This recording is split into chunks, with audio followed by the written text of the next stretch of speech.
if there's any election in any country, what investors do is that they wait for the president's first speech everywhere in the world. That's what happens. So once you deliver your first speech, it gives them A signal. a signal of where you're going.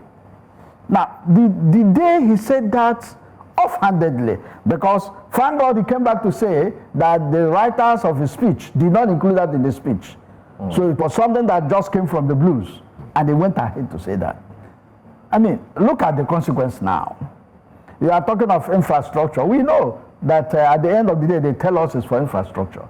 But we're going to find out what infrastructure. You see, my problem with even the National Assembly is that the National Assembly should have asked the president to mention the infrastructure. You expect more scrutiny.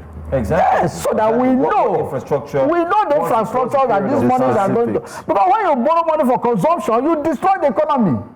So if they are borrowing for infrastructure, well,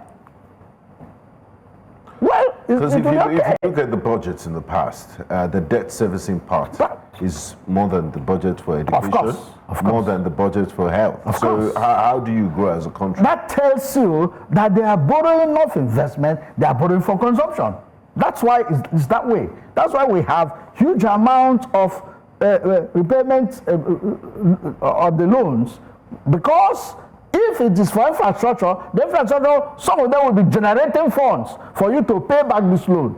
So you won't have a situation where the interest you are paying on loan will be so much that it will swallow every other thing.